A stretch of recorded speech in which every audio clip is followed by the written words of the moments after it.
Irmãos, a paz do Senhor, aqueles que nos acompanham.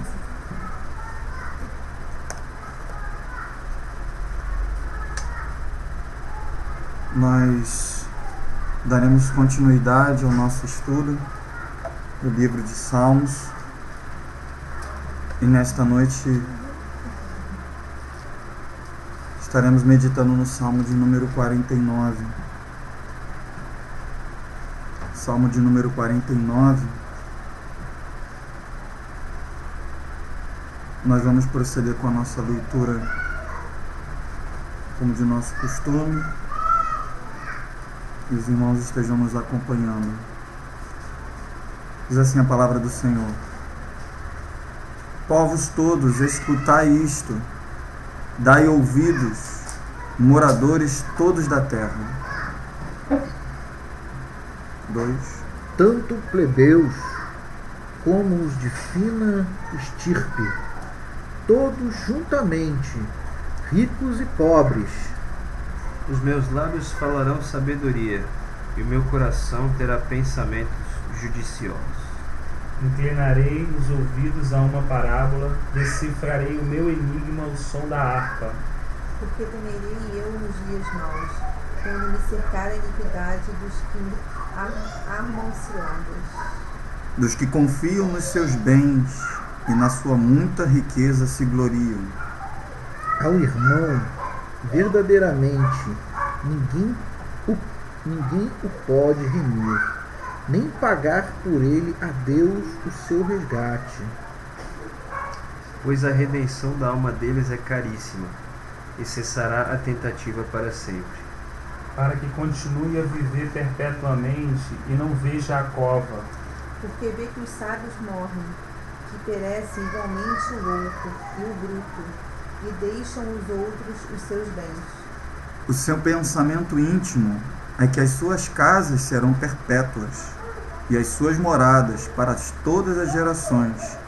Chegam a dar seu próprio nome às suas terras. Todavia, o homem não permanece em sua ostentação. É, antes, como os animais que perecem. Tal proceder é a estultícia deles. Assim mesmo seus seguidores aplaudem o que eles dizem.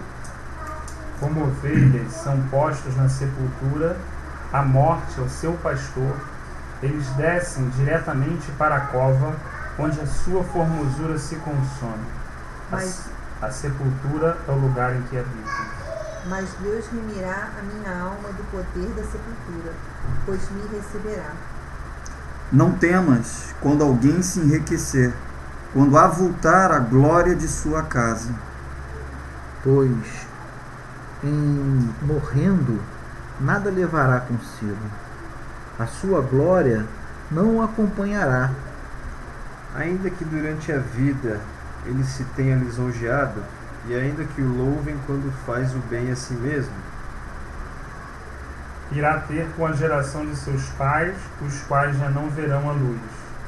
O homem que está em honra e não tem entendimento é semelhante aos animais que perecem. Bem, irmãos, nós estamos novamente diante de um salmo sapiencial, um salmo que tem como temática a sabedoria. E a gente poderia dizer, de certa forma, que todo salmo ele consiste no que a gente chama de justiça retributiva. É bem simples isso, porque está debaixo daquilo que o apóstolo Paulo registrou na carta aos Gálatas, que diz: aquilo que o homem plantar, isso ele colherá. Então, todo salmo demonstra, apesar das contrariedades da vida humana, dos paradoxos humanos, sobretudo os cristãos, a gente percebe que aquilo que o homem plantar, isso ele colherá. E é interessante o título que o salmista que coloca, que se foi colocado aqui, né, para o entendimento nosso, quando fala sobre a vaidade do homem. Eu sinceramente lendo esse salmo, acho que ele é um dos salmos que mais confrontam a vida humana, porque vai trabalhar no coração e na mente de uma forma que vai a níveis muito profundos, porque é mudar toda a nossa conceituação desde quando a gente começou a viver. Aponta para realidades que estão muito aquém do que aquilo que a gente chama de própria vida. A gente foi criado num sistema, num governo, numa metodologia humana de pensar, de reagir, de sentir, de planejar, enfim, de traçar projetos. E tudo isto, à luz das Escrituras, é inteiramente falível, sem importância, sem valor. Então é como pegar todo, como o próprio apóstolo também Paulo disse, é como pegar todo aquele arcabouço, toda aquela sabedoria, toda aquela experiência, todo aquele conhecimento, pegar tudo isso aí, ó. Isso aí agora você põe para lá, porque a minha revelação é muito maior do que isto.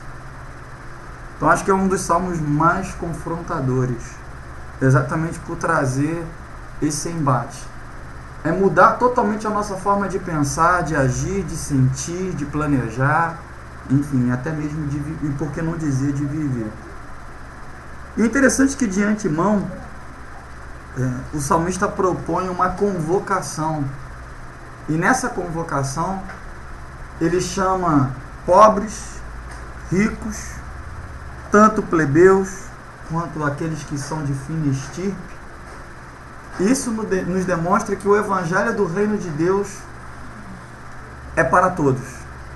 Não existe raça, não existe tribo, não existe língua, não existe classe social, não há grau de escolaridade. A mensagem do Evangelho do Reino de Deus é para todos. Ela transcende linha de gerações, linha de tempo, é para todos e em todo tempo.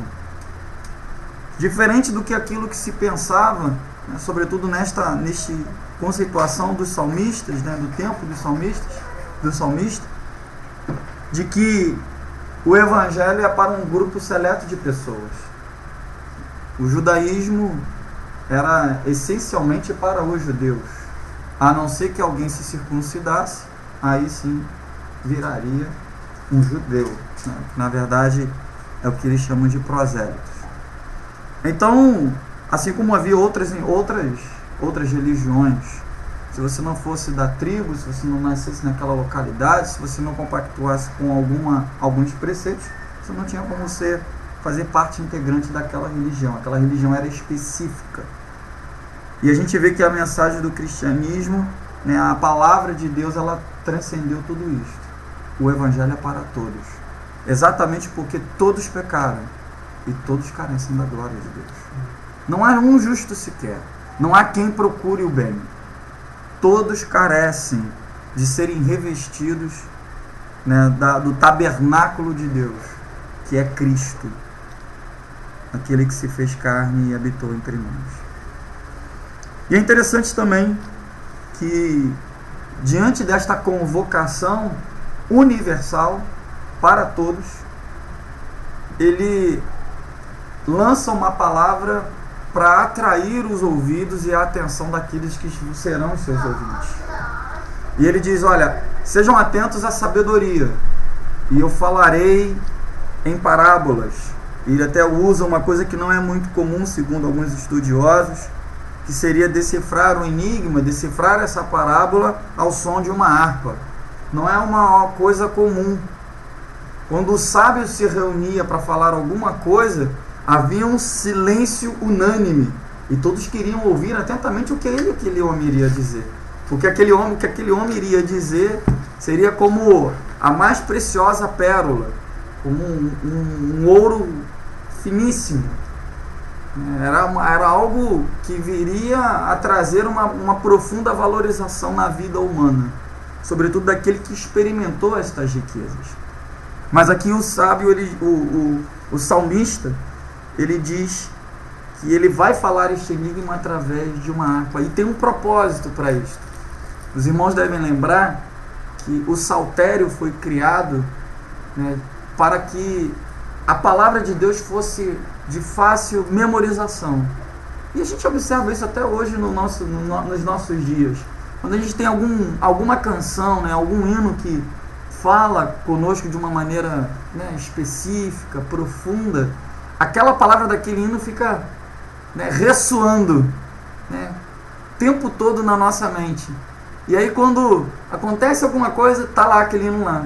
E às vezes o refrão daquela melodia daquele hino, às vezes é um versículo bíblico, é alguma coisa, ou então tem o teor essencialmente bíblico, e aquilo ali vai trazendo esperança, meio que vai trazendo coragem, vai te dando um ânimo. Às vezes tu tá quase vazio, aí você ouve aquele refrão na sua mente, aquilo te encoraja e você continua a prosseguir.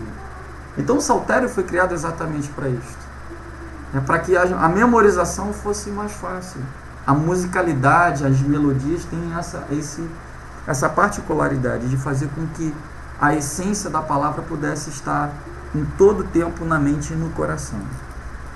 E o salmista lança uma pergunta que é a pergunta de todos os séculos. Aqui ele coloca a pergunta da seguinte forma: por que hei de eu temer nos dias da tribulação, é o verso 5, quando me salteia a iniquidade dos que me perseguem e dos que confiam nos seus bens, e na sua muita riqueza se gloriam. E a pergunta de todo o século é sempre aquela indagação: por que que o justo sofre e o perverso parece se dar bem? É uma pergunta do século que passa de geração em geração. Por que que o justo sofre? Porque o camarada que procura fazer tudo certo, serve a Deus, teme a Deus, parece que não sai do vale da sombra da morte, parece que não sai do deserto. E aquele camarada que popularmente nós dizemos, na nossa linguagem, é um 7-1 nato, é o camarada que serve mesmo, né, ao dito outros deuses. O camarada prospera, tudo que o cara encosta parece que vira ouro.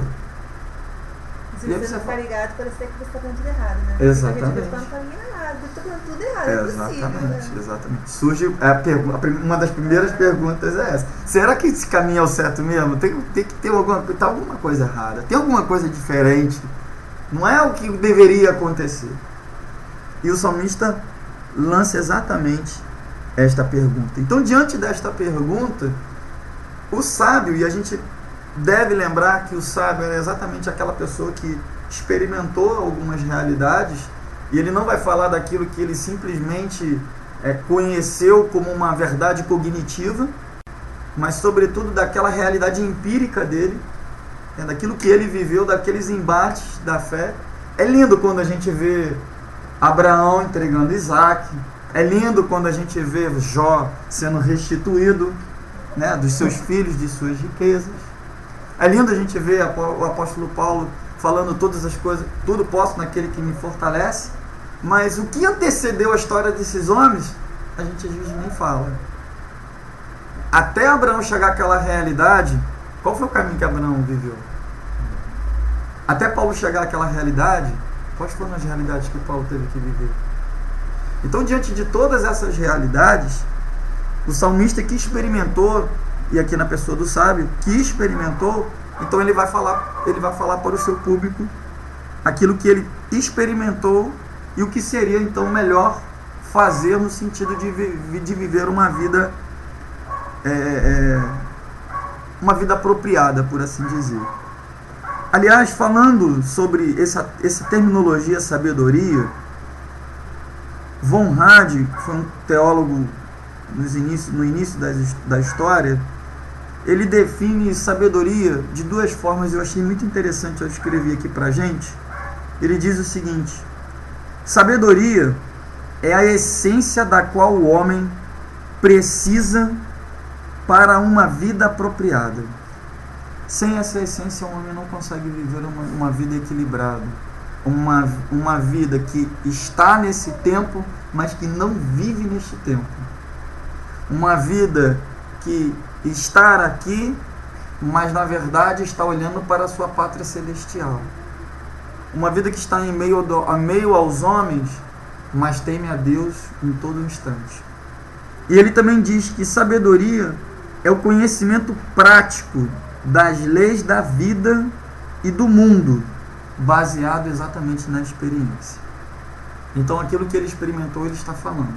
Exatamente como foi aqui proposto, né, desses homens que nós falamos agora há pouco, que experimentaram tudo isso, e por isso eles estavam falando de algo que era real, eles experimentaram. Não era algo que alguém falou, como o próprio Jó. Antes eu te conheci de ouvir falar do teu nome, mas hoje os meus olhos te veem. Eu experimentei o Senhor, eu vi o Senhor. Não era mais daquela coisa teórica de alguém falar, olha, teme ao Senhor, porque o Senhor fez isso, fez aquilo, tirou o povo, botou o povo para cá, e deu maná, e trouxe água, e fez isso. Não, ele experimentou o próprio Deus. E diante desse título, não consigo, sinceramente, não linkar esse salmo ao pregador. Porque só de olhar esse título, a vaidade do homem, não tem como não ligarmos diretamente às palavras do pregador que estão registradas no livro de Eclesiastes.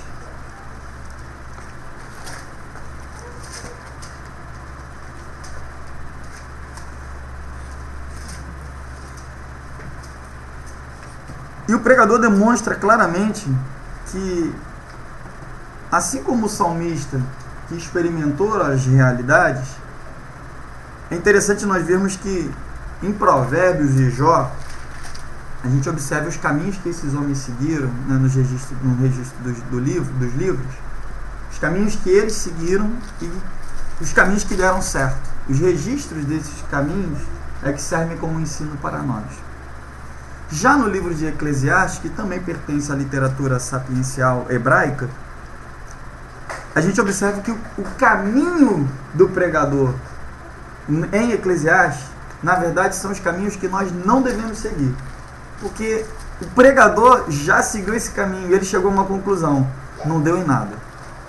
Ele seguiu cada um destes caminhos, mas ele não alcançou nenhum resultado. Nada do que ele seguiu, como sua experiência e como sua prática de vida, teve proveito para a sua vida. No fim de tudo, é o que ele vai declarar: fiz isso, fiz aquilo, persegui isso, percebi aquilo, e no fim, tudo é vaidade. Aí ele chega a essa conclusão. Ele fala: eu fiz isso, fiz aquilo, mas no final, tudo isso é vaidade. Na verdade, isso tudo é correr atrás de vento. Por isso que nós iniciamos, né, este estudo com o paradoxo e o confronto. Porque a gente vai perceber, na verdade, que a gente está tão mergulhado nesse tempo, e o pecado, né, trouxe tanta confusão na mente humana, no coração humano, que ser levantado isto só é capaz nascendo de novo. Não há outra alternativa, não há outra forma. Não dá para tentar dizer que aceitou a Cristo e vive uma vida com Cristo, mas ainda pensando com a forma deste tempo. Essas duas coisas não se coadunam. E é por isso que é exatamente confrontador.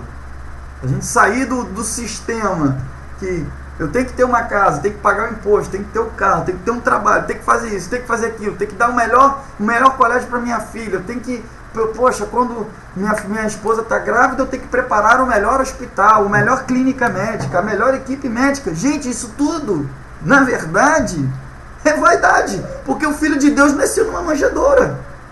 Ou paradoxo, ou confronto. E dia a dia a gente está caminhando desta forma. E uma forma que é extremamente humana, adâmica, contra Deus. E aí a gente ainda levanta as mãos e eu, pelo menos, vou falar de mim. Digo: Senhor, rendido estou. Estou rendido, mas continuo confiando no salário do final do mês que vai pingar. Quando eu abro lá a minha despensa e está lá, pô, beleza, tem um pão, tem um biscoito, tem isso, tem aquilo. E a gente esquece que todas estas coisas vêm de Deus. Mas a gente está tão impregnado no sistema, né, neste mundo adâmico, que a gente é facilmente levado. E o pior, geralmente não percebemos. É como se estivéssemos, vou antecipar um pouquinho, Mas como o próprio salmista disse, o pastor desses tipos de pessoas que adoram a violência e promovem a corrupção, né, numa maneira nossa de falar, o pastor deles é a morte. E é exatamente isso. A gente caminha nessa tendência e nessa metodologia de pensar extremamente humana, e na verdade esse caminho é de morte, e a gente não percebe, como ovelha sendo levada para o matador e não está percebendo, está andando, quando vê, como que eu parei aqui? Como que eu cheguei a tão drástica realidade? Porque começou lá atrás, né? Nessa forma paulatina. E o pregador aqui em Eclesiastes, a gente teria que ter, acho que pelo menos aí uns 4 segunda-feiras para ficar falando só do pregador, e aí a gente vai falar de uma forma bem sintetizada. Ele começa, né, no capítulo de número 2 de Eclesiastes, ele vai começar a definir algumas vaidades, e que obviamente estão linkadas ao que o salmista nos propõe nesta noite. E a primeira coisa que é interessante, né, e não é à toa, obviamente, não é mera coincidência, a primeira coisa que o pregador vai falar a nível de vaidade é a vaidade das possessões. Vaidade das possessões. E se lêssemos até o versículo de número 11, nós não vamos ler por causa do tempo, mas assim, de uma forma discorrida, ele vai dizer o seguinte: ele empreendeu grandes obras, ele fez jardins, conquistou pomares, fez açudes, comprou servas, adquiriu prata, adquiriu ouro, províncias. Ele se proveu de cantores, cantoras, até mesmo das delícias dos homens. O pregador coloca o seguinte: as delícias dos homens, que são as mulheres. Ele se engrandeceu de uma tal forma que não havia ninguém maior do que ele antes dele. Ele adquiriu tudo isso. Imagina, né, a casa top, o carro top, as possessões top, tudo isso o pregador teve. Tudo isso ele teve.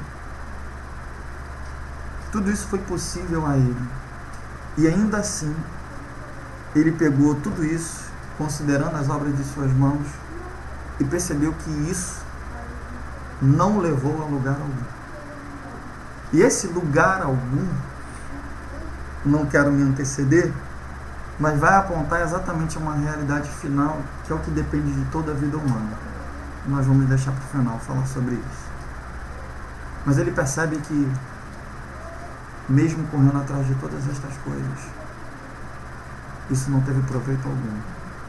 Ele ainda chega até a se comparar, ele chega até a indagar de uma forma que ele diz o seguinte: de que adianta eu fazer tudo isso e uma hora a cova estará separada para mim, a sepultura estará diante de mim um dia.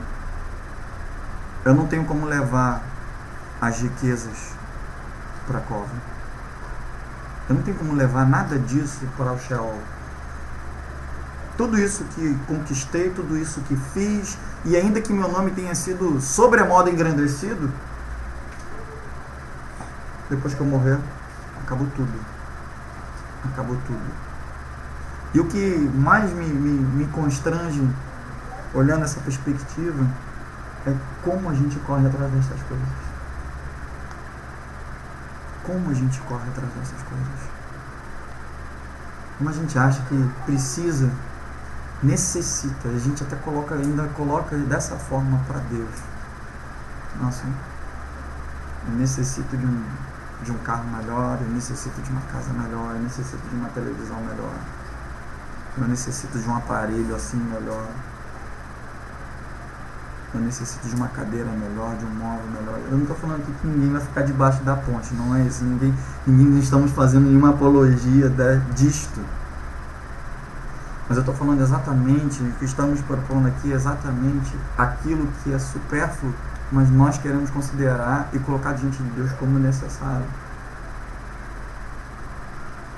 É a coisa mais comum hoje, percebemos a vida de homens de Deus, mulheres de Deus, profundamente enroladas, bagunçadas, desnorteadas por conta da falta de prioridades. E aí eu gosto muito eu gosto muito do exemplo do Rafa, mas se bem que agora ultimamente ele deu uma cambota nesses exemplos, né? Eu me lembro que uma vez a gente estava falando sobre telefone celular, né? E você já viu que quando lança o telefone celular, né, tem lá o iPhone 4S, e aí, febre, todo mundo quer o iPhone 4S. O que tem o iPhone 4S? Tem um S. Tem tudo. Tem tudo. Todos os aplicativos, isso, aquilo, não sei o que, beleza. Aí lançou o 5. O que tem o 5? As mesmas coisas, só que com os aplicativos diferentes. Aí o que acontece? Faz fila, como a gente vê nos telejornais. Tem gente que dorme 3 dias antes para ir lá comprar o iPhone 5, que é o lançamento. O cara tem o 4S, mas não importa, lançou o 5, ele tem que ter o 5, pô. É a primeira coisa. Para ajudar eles, o lucro semestral deles é a 4 milhões, né? Exatamente. Mas são essas coisas que vão acontecendo na nossa vida de uma forma que a gente não percebe, né? E um dia desses, estava conversando também com o Rafa, lá em casa eu estava com a televisão não estava ruim não, a televisão estava boa, maravilhosa.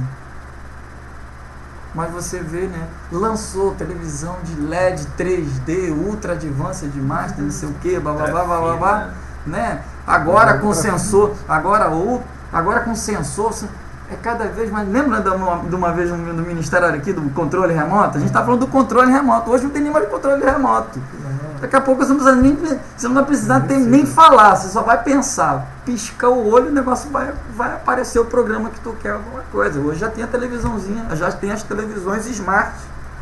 Você dá o comando e vai, liga 4, 8, 12, 16, o canal, internet, abre tudo, é assim, tá, o negócio é tecnologia. Então, diante dessas modernidades da vida, muitos homens e muitas mulheres de Deus entram em vento, literalmente, como o pregador disse, em conta desta vida moderna. Precisa? Não precisa. Mas se eu não tiver, eu estou fora do contexto. Então eu preciso estar dentro do contexto. E diante deste contexto, quanto vento não se arruma. E o fruto de tudo isso é exatamente a vaidade. A vaidade de desfrutar das mesmas realidades que o mundo desfruta. O que é constrangedor é que em Cristo Ele nos chamou para viver as realidades celestiais que são infinitamente incomparáveis com a realidade deste século. E aí, comparando, né, fazendo essa analogia, a gente se contenta com as migalhas que caem na mesa. Quando o próprio Senhor que nos dá o pão inteiro. E a gente vai se contentando com as migalhas. É muito confrontador. Sabe, você falou, por exemplo, da televisão, né? Liga, 4, 8, na minha cabeça assim, a ideia que dá da gente se sentir senhor, né? Você começa literalmente, muito de ver essa tecnologia para isso, né? Para te tornar você 4, 8, abre, liga, né? Você é uma pessoa que dá ordens, que manda, você fala e as coisas acontecem como um mini Deus, entendeu? Haja a palavra, entendeu?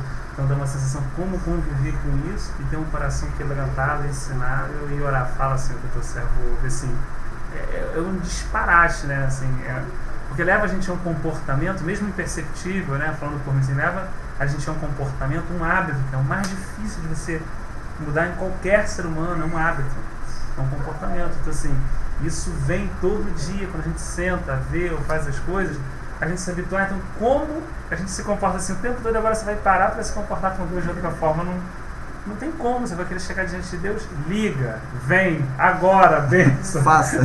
Só que a gente não vai orar assim, mas vai dar um jeito de orar assim, que Mais tenha bonitinho, essa essência mais bonitinho, mais. Né? Mas você acha, Você Rafael, falou que que- isso pode ser até uma estratégia mesmo do inimigo? Com certeza. Sem Para que dúvida. a gente possa estar o tempo inteiro, né? Sem dúvida. Aí, para depois você tirar essa sua mania e se prostrar é completamente difícil, né? Porque você está o tempo todo, abre, fecha, faz isso. É que nem um gerente. O gerente sabe, as pessoas são gerentes, mandam em todo mundo. Aí chega em casa, às vezes acha que continua sendo o gerente da rua, né? Aí quer gerenciar a esposa, os filhos e todo mundo. E não Quando- volta para a realidade. Quando eu tinha 19 anos, o primeiro carro que eu comprei, né, comecei a andar de carro, né? Aí você já se destaca no meio da. Você se sente o cara. Aí eu comentei com um colega, a gente se sente assim mais superior. Aí ele falou, é verdade, imagina quando você comprar um igual o meu. Acabou com você. Mas aí eu comecei a aprender a lidar com esse sentimento, né? Na realidade, a gente vai. Como é que é bom a gente estar reunido falando da palavra do Senhor, né? Uma revelações que o Espírito Santo lhe trouxe, que é um ponto de teoria para a gente discernir, né? Quando se bater na porta do nosso coração, né? Porque vai bater. Vai. Pô, não tem jeito, vai bater. Essa semana eu tava lembrando porque me lembraram. Não tenho por que lembrar dela. Da Hebe Camargo, né? A frota de carro dela, da garagem dela, custa R$1 milhão. Só a frota de carro, né? Pô, as joias dela é valor incalculável, né? Aí você olha pro texto, né, e vê assim, cara, coisa cachal, que o sábio tá falando aí, né? Que o pregador tá dizendo aí, né? A ostentação dele. Eles morrem ostentando isso, exatamente como a Bíblia está falando. Eles morrem, ostentam isso até o fim, não dão nada para ninguém, né? Se tiverem que comprar uma joia de 69 mil, 70 mil, 550 mil, eles compram, dão uma parte do que eles têm de esmola, né? Uma gorjeta para quem precisa.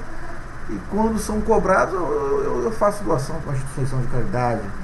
É bem assim que funciona, né? Mas é aquilo, né? Tem aquele. Aí eu perdi. Tem um pedacinho do Salmos que ele começa perguntando, não tem que ele pergunta, fala sobre a iniquidade. Eu achei interessante isso, é uma coisa muito.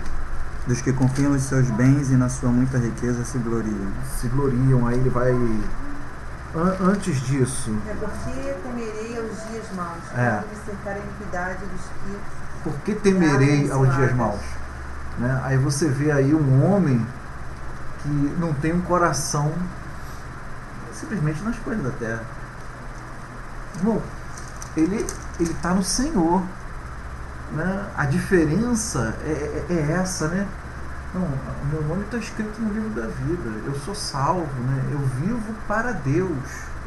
Né? Então, o que eu vou temer? Eu tenho certeza que ela temeu aquele último suspiro. Para onde eu vou?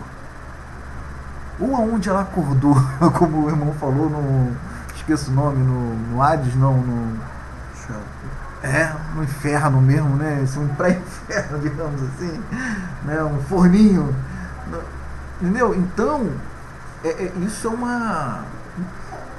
uma coisa que os salvos não passam por isso, né? Como o irmão estava com câncer, né? O outro foi lá consolar ele e foi consolado, porque o irmão virou para ele e disse assim: esse câncer é minha limusine que tá me levando ao céu. Você tá orando para me curar, pô? Não ora para me curar, não. Porque é minha limusine, eu vou chegar ao céu através dele. Entendeu? Cara, essa convicção falta um pouco na gente. Falta para mim pelo menos falar assim. Eu acho que você foi até carinhoso, falta um pouco. Pô, cara, falar assim, como o irmão Silvio.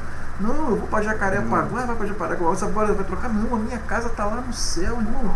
aluguei lá, vou alugar aqui, onde Deus me colocar direito, tá bom.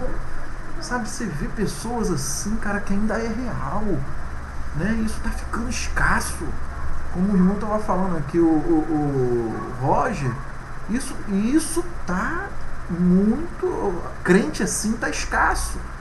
A gente tá querendo mesmo cair para dentro mesmo e manter um padrão que a gente bata de frente com eles, né? E olha, você tem, eu também tenho.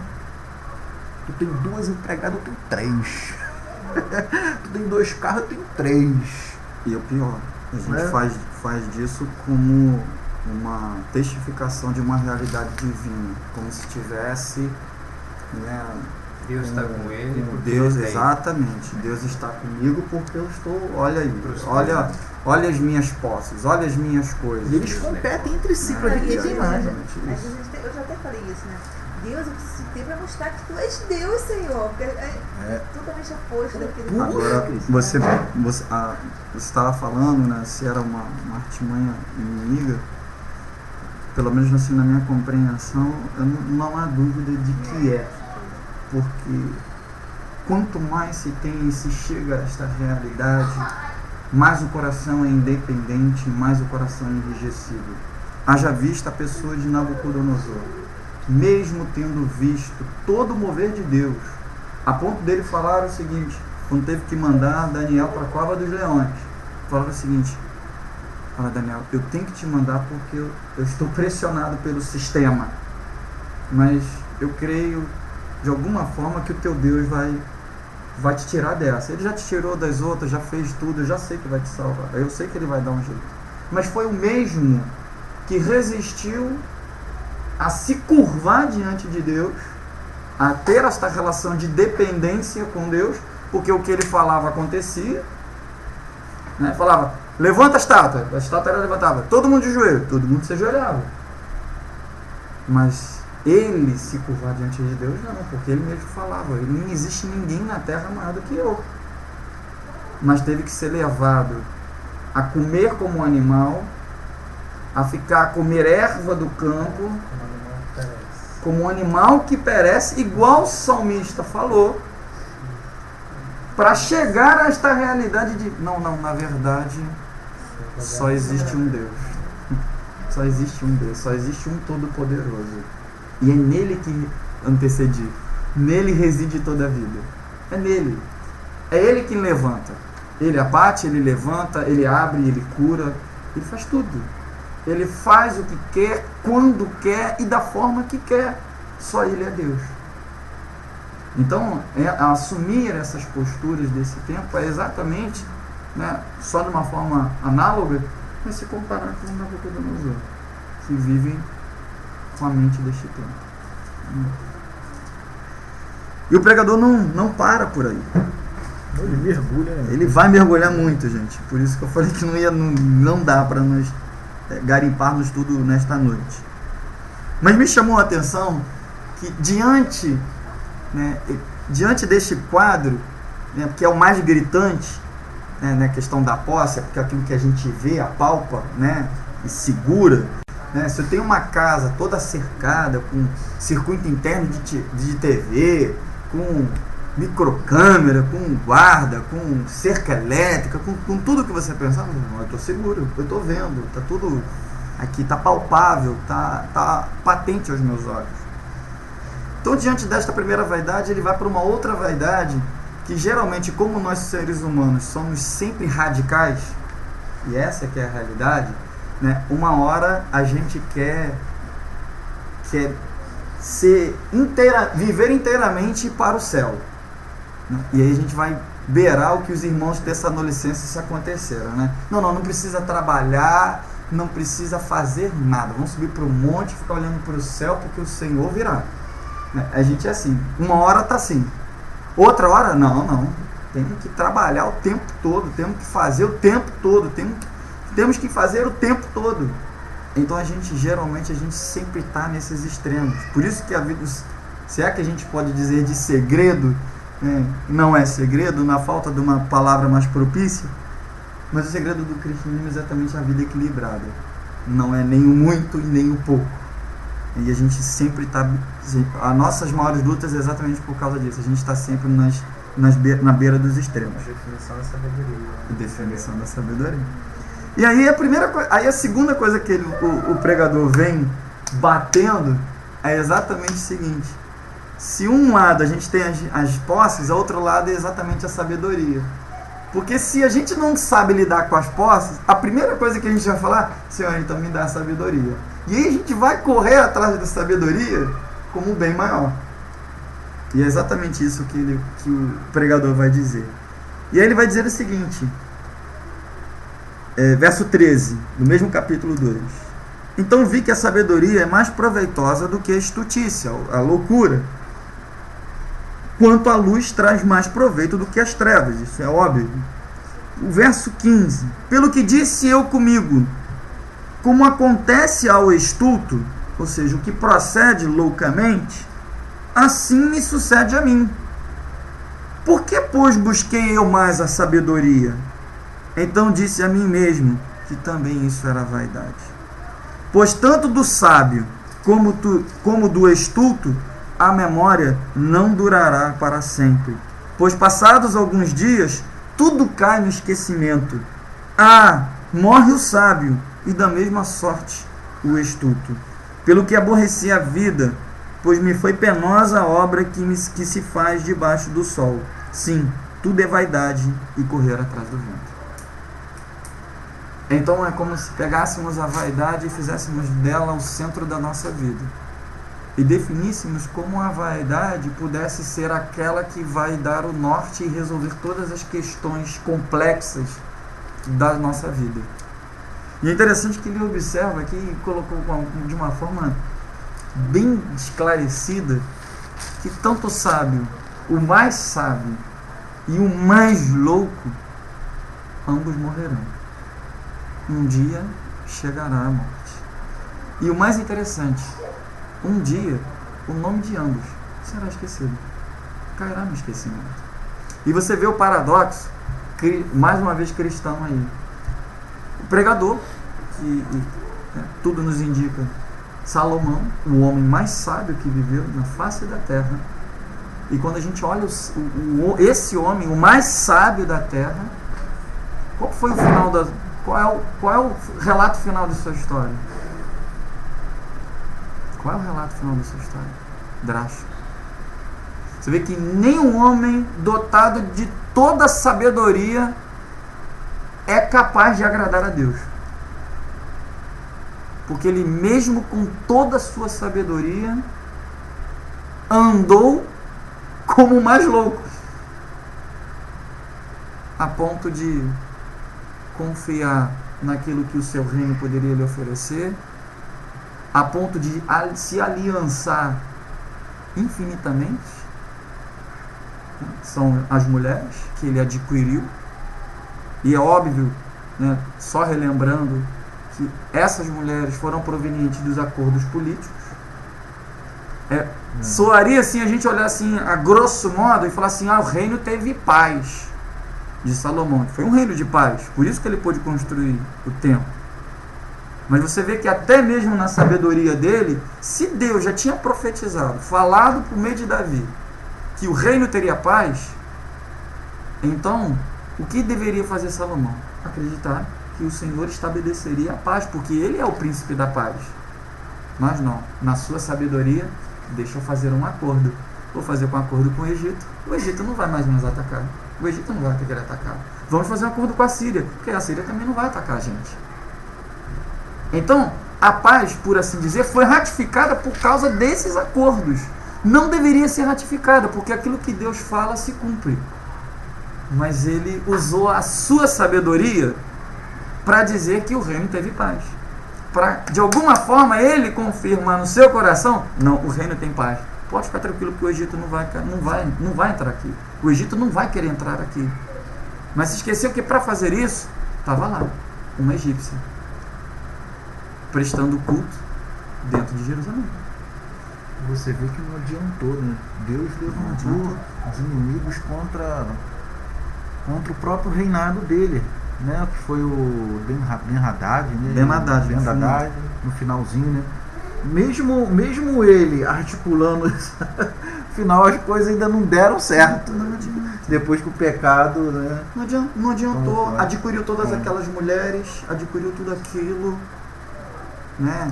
Por isso que muitos até indagam, e aí, Salomão recebeu a salvação porque ficou em toda naquela situação toda e tudo? E a gente percebe que o que diz a palavra de Deus? Nem os loucos errarão o caminho. Olha só que paradoxo. O homem mais sábio errou o caminho, teoricamente. Mas a palavra de Deus nos diz que nem os loucos errarão o caminho. Nem os loucos.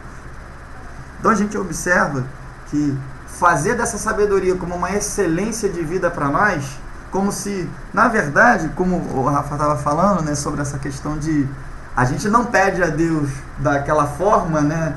Aí a gente bota umas palavras mais bonitas, né? Bota algumas, não, Senhor, eu preciso, né? Você sabe, não sei o quê. A gente vai enfeita todo um discurso, né? A gente coloca um discurso enorme. Mas no ponto mesmo era isso. Abra, faça isso, aquilo. E a gente observa que a sabedoria é exatamente para isso. A pessoa que fica, né, tão centrada, não, Senhor, sabedoria, eu preciso de sabedoria, eu preciso de saber. Senhor, tu sabe que eu preciso de sabedoria. Aí eu erro, eu falho e tal. Mas essa ânsia, o âmago dessa ânsia, que foge desse equilíbrio, é extremamente maligno, porque vai apontar para a independência. Não preciso, eu sou o cara sábio. Salomão. Na realidade, eu sei das coisas, eu sei resolver as coisas. Na realidade, a motivação dele é o seu próprio interesse. Exatamente. No fim é o ego, gente. No fundo é o ego. É o homem que tem que morrer todo dia. Pode falar. Eu vi esse paradoxo, cara, do homem cheio, do homem vazio. Eu lembrei das palavras de Agur, né? Que dizem: palavras de Agur, filho de Jaque de Massá. Disse o homem: fatiguei-me, ó Deus. Fatiguei-me, ó Deus, estou exausto, porque sou demasiadamente estúpido para ser homem. Não tenho inteligência de homem. Não aprendi a sabedoria e nem tenho conhecimento do santo. Bem vazio, né? Mas olha as perguntas. Quem subiu ao céu e desceu? Quem encerrou os ventos nos seus punhos? Quem amarrou as águas na sua roupa? Quem estabeleceu todas as extremidades da terra? Qual é o seu nome e o nome de seu filho, que se o sabes? Na sua ignorância, ele estava fazendo uma pergunta que nenhum judeu tinha feito, né, a respeito do Filho de Deus. Já tinha sido revelado ele. Revelado. Isso. Na sua ignorância, na sua falta de inteligência, no pior dos homens, né? Essa situação do vazio da torneirinha que o Marcelo falou, né? Aquela torneirinha aberta deixando a gente se esvaziar o tempo todo. Porque, pô, cara, me fatiguei, o cara não tem nem noção do que, né? É exatamente esse o paradoxo. Por isso que, pelo menos para mim, esse salmo ele é um dos mais confrontadores. Porque é pegar tudo que a gente sabe, aprendeu até o dia de hoje, e pegar tudo isso, tudo isso. Essa forma de pensar, essa forma de... É tudo lixo. Para Deus, nada, não serve para nada. Não serve para nada. Nesses anos de caminhada, eu vou dizer até que assim, né? Eu vou até me comprometer, porque a gente, pela falta de experiência, pela imaturidade, a gente faz até a mesma coisa das pessoas que você tem como referencial, né? E uma coisa eu aprendi: dom não é sinal de intimidade com Deus. Dom não leva ninguém para o céu. Porque você vê pessoas tão cheias de dons, né, e propícias a errarem a todo instante, né? Outro dia foi ministrado uma palavra aqui sobre os frutos do Espírito, né? Aquilo falou no meu coração, veio rasgando, sabe?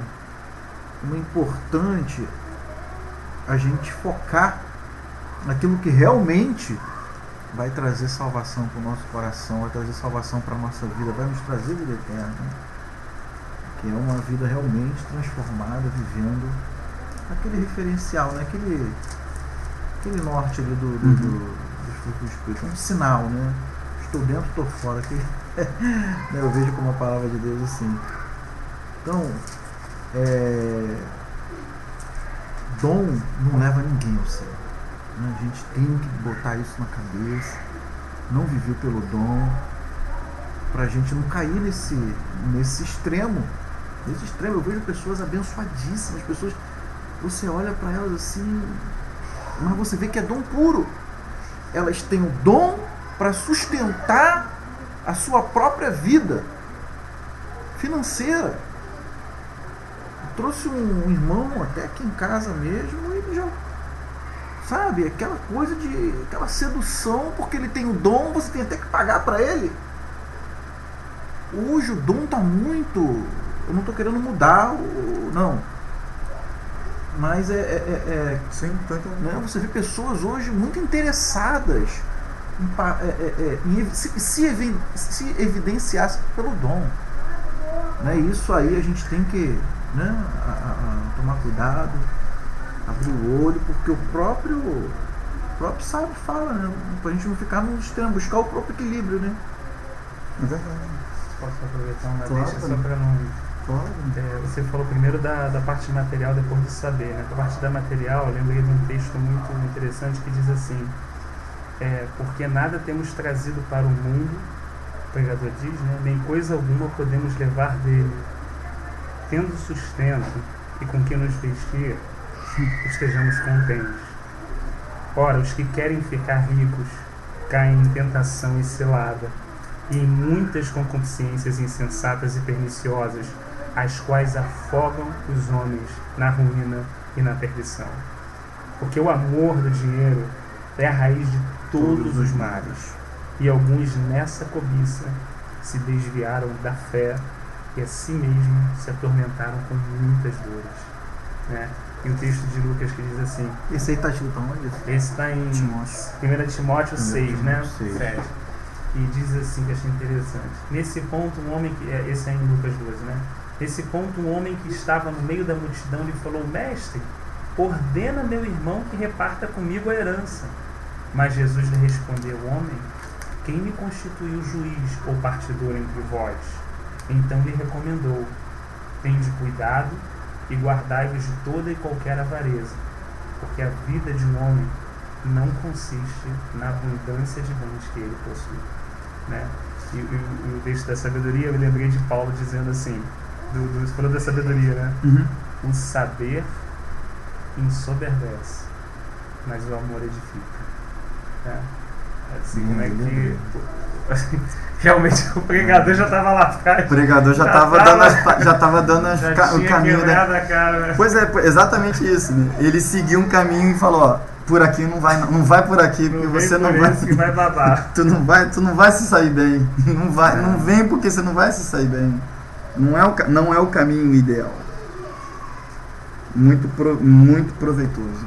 A raiz de todos os males. Eu fiquei muito agora pensativo que essa postura do homem que busca essas coisas, ele mesmo que se flagela e com penas duras, e como se o homem estivesse ele mesmo se matando.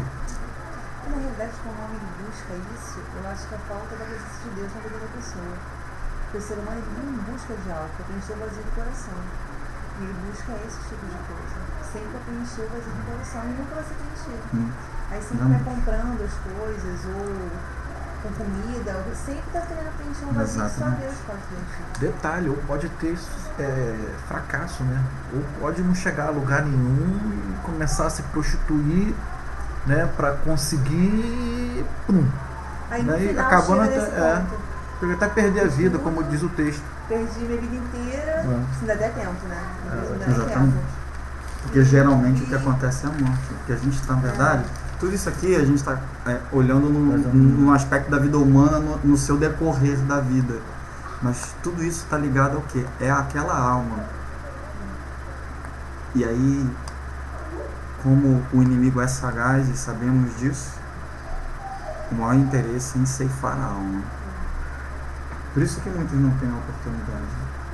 É um vazio, um vazio, um vazio, o mal do século, assim como a gente falou, né, de algumas realidades que vêm de geração em geração, o mal do século, a depressão vem e aí a gente vê. É tiro no ouvido, outro que se joga, enfim, as barbaridades que a gente vê, porque não consegue. E aí no fundo de tudo isso é a alma. Agora é muito difícil a gente não se contaminar. A gente tem que lutar. Já viu aquele exemplo da Caminho fazendeiro? Como profeta na fazenda, isso é uma música. O profeta na fazenda falou assim: hoje vai morrer o homem mais rico do vale. Aí o fazendeiro, dono da propriedade, ouviu isso, né? Falou assim: caraca, eu vou morrer. Acabou pra mim. Esse homem, esse profeta aí falou, acabou, meu irmão. O cara é homem de Deus. E o cara começou a ficar ansioso. Eu vou morrer, né? Quem é que recebe uma notícia que vai morrer, né? E fica calmo. Passou a noite em claro, sim, olhando pro tempo. Deu 4, 5, 6, 7, 8. E ele olhou assim, olhou arregalado. Não aconteceu nada. Mas também ele cochilou. Falei, pô, não aconteceu nada. Aí ele saiu pela fazenda dele. Aí ele ouviu um irmão falar: ciclano de tal morreu. Aí, ciclano de tal morreu? O pastor da igreja. Mas ele era pobre. Ele era pobre. Aí a gente entende, né, que para Deus o rico é pobre e o pobre é rico. Como é que pode, né? A gente botar isso na cachola, entendeu? E descer pro coração. Na cachola a gente vê gerindo. Quando você É difícil, não é fácil. Por exemplo, eu faço parte de um projeto, né, que é o projeto Risadice. Nós somos doutores palhaços e ficamos nos hospitais. Quando você vê a realidade ali daquelas pessoas, você começa a trazer para a sua vida. Aí você começa a ver com o que você come, você poderia comer um pouco menos. Então, acho que quando você começa a fazer aquilo que Deus manda você fazer, você começa a ver a realidade de outras pessoas e você começa a ver que você não tem tanta importância ter uma televisão que a pessoa falar, liga, desliga. Que aquele dinheiro que você vai comprar aquilo, até você hoje como irmã, você pode fazer outras coisas. Não é tão importante, de repente, comer aquele peixe maravilhoso, porque o camarada lá no hospital está comendo todos os dias só arroz com feijão. Então você começa a olhar de outra maneira. Aí o reino de Deus entra na sua vida e você começa a entender que isso é importante. Agora, quando você vive só dentro da igreja e não vai fazer aquilo que Deus te chamou para fazer, você não consegue. Isso entra na sua vida. Porque é normal, não é maravilhoso ter esse melhor sapato? É maravilhoso, é muito mais confortável. Mas quando eu entendo que aquele nem sapato tem que botar, então é melhor comprar um mais barato e de repente comprar um chinelo para ele. Mas é isso que você tem que começar a viver. Porque se você não vive, não adianta. Amém. Eu penso dessa maneira. É a mais pura verdade. É a resposta que traz a cura, né? É a resposta que traz a vida, né? É a solução, né? Nós, igreja de Cristo, né? Hoje, ela quer conforto, ela quer a proteção das 4 paredes do templo, né? Ela não quer se expor no campo de batalha. Ela não quer. Definitivamente isso não é bom pra gente, né? Não é bom assim pra gente, que eu falo carnalmente falando. Uhum. A maioria dos pastores até sustentam essa realidade, porque é dali que ele ostenta a sua própria vida, né? A sua condição financeira. Se você bota ovelhas preparadas para a batalha, para sair em campo, isso vai ser prejuízo para o próprio pastor, porque o foco da ovelha não vai ser do crente ficar enchendo a igreja, entendeu? Vai ser ajudar quem está realmente precisando. Ele não vai ter tanto objetivo de fazer um terceiro, um quarto andar, de comprar um outro terreno, O foco não vai ser terreno. O foco vai ser almas. Então aí nós estamos mudando, né, todo sentido. Você está andando na contramão do evangelho de hoje. Porque se a gente deixar, a gente vive o tempo todo andando no contramão. Se deixar, é verdade. O tempo inteiro, porque tudo nos leva ao que está escrito ali, a comprar, a consumir, a viver nossas próprias vontades, né? Nosso próprio querer. O tempo todo a gente vive para isso. E é muito difícil, como você falou. Só quando você traz a realidade de que Cristo quer para você. Aí você tem que ficar naquela luta constante. Senhor, o que tu quer? O que tu quer? É isso. E a tua resposta assim, me trouxe muita cura, sabe? Porque eu tô um tempo sem ir no hospital. Tô uns 6 meses sem fazer capelania. Eu sinto que o Senhor, ele bate na porta do meu coração várias vezes.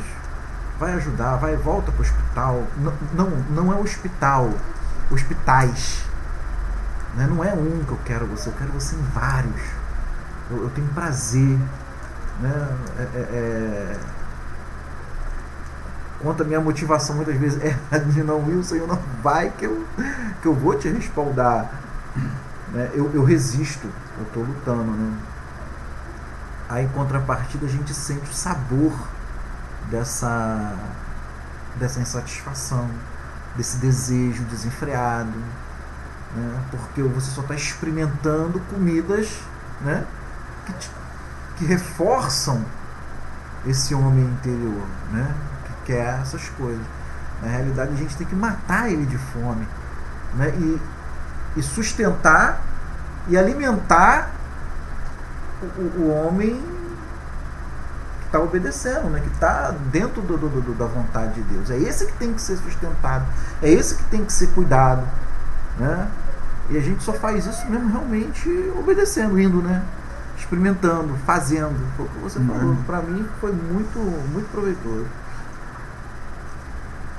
Para nós avançarmos, meus irmãos, nós ainda vamos falar ainda de 2 vaidades. E um verso também saltou o meu coração, ainda no capítulo 2. A terceira vaidade que o pregador vai falar é a vaidade do trabalho. E o verso 21 diz o seguinte: porque há homem cujo trabalho é feito com sabedoria, ciência e destreza. Contudo, deixará o seu ganho como porção a quem por ele não se esforçou. Também isto é vaidade e grande mal. E aí você falou da Hebe, né, há poucos instantes. Você viu que o pregador diz: hoje a maior preocupação da sociedade é o seguinte: eu vou montar um império e vou deixar para o meu herdeiro.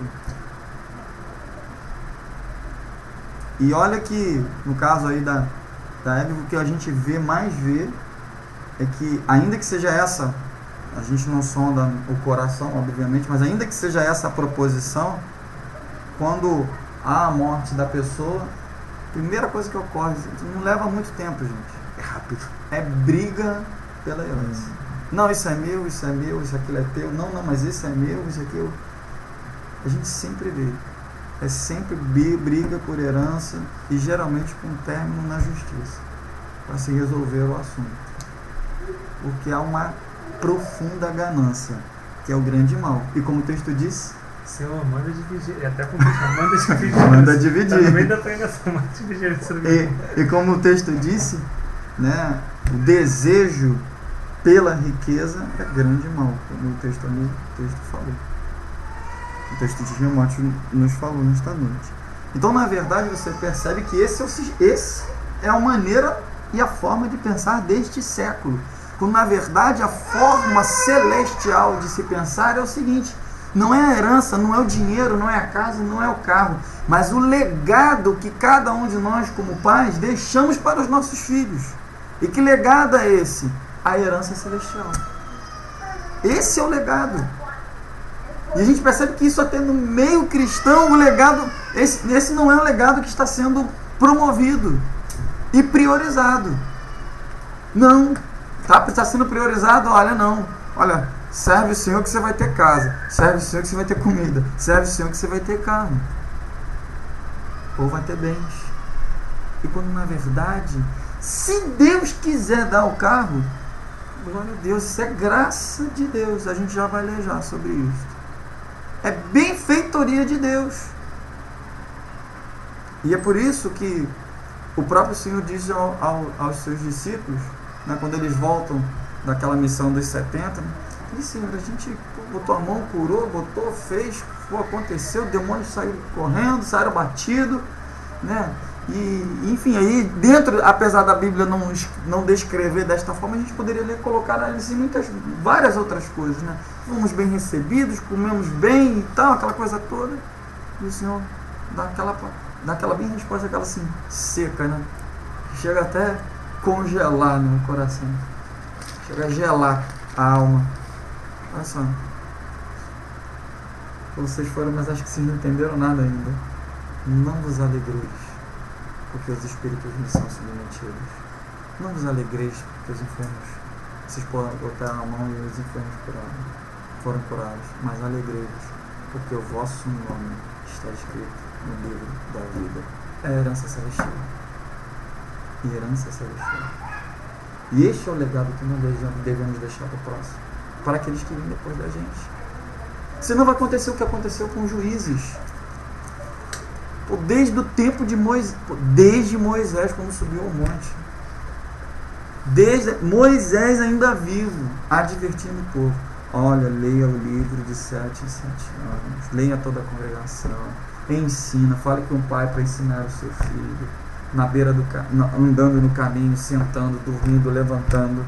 Josué assume um posto e fala a primeira coisa que Josué faz, é a mesma coisa. Vai lá, adverte todo mundo e fala. O último capítulo de Josué, famoso texto ali. Eu e a minha casa serviremos ao Senhor. Ou seja, diante de tudo que aconteceu, estando tudo bem ou tudo mal, nós vamos servir ao Senhor, queremos meditar na palavra do Senhor, seguir ao Senhor. E aí quando a gente pega o primeiro capítulo de Juízes, a gente lê o seguinte: uma geração se levantou que já não conhecia mais os feitos do Senhor. Mas por que não conhecia? Porque não teve legado. Alguém não falou. Alguém não deixou o legado da justiça, da verdade e da herança celestial. E por conta disso se levantou um novo povo, uma nova geração que seguiu o seu próprio caminho, que é a frase que mais se repete no livro de Juízes. Eu fico pensando assim, o que nós temos ensinado, né, para os nossos filhos e para os nossos filhos espirituais? Essa semana, resumindo rapidinho, eu estava ouvindo, não sei se você já falar, Paulo Capelletti. E ele tem, né, ele abre a casa dele, vou falar dele, ele abre a casa dele, ele trabalha com prostitutas, né, homossexuais na rua, e ele fala de Jesus, só que ele fala que não adianta falar de Jesus e não ter para onde levá-los, ele leva para a casa dele. E ele tem uma esposa e um filho. E ele trabalha numa multinacional, ele cheio de dinheiro, ele largou tudo para viver esse ministério na vida dele. E hoje ele divide uma salsicha para 8 pessoas.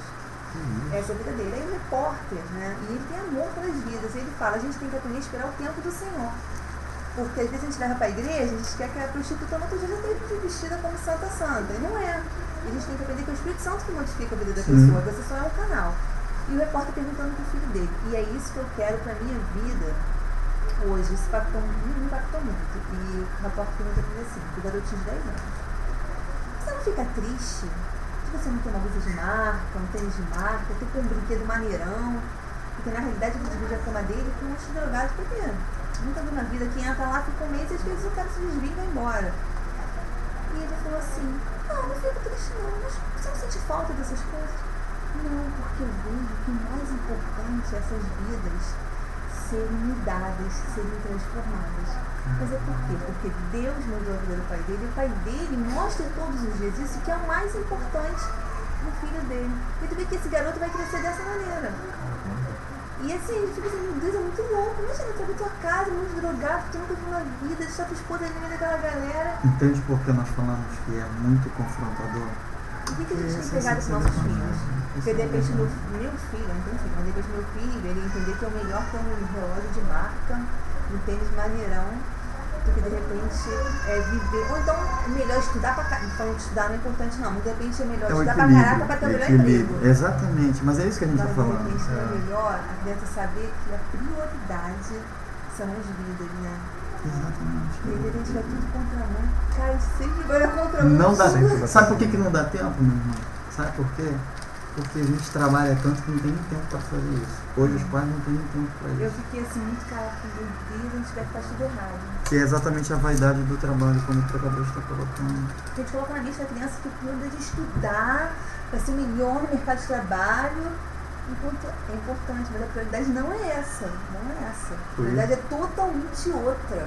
Por isso é que tem que nascer de Totalmente novo. outra. Tem que nascer de novo. Gente, para mim, ler esses textos, né, e sobretudo o Salmo, que a gente não saiu de Salmo não, quem está nos acompanhando, calma que nós não saímos de Salmo, tá tudo em Salmos.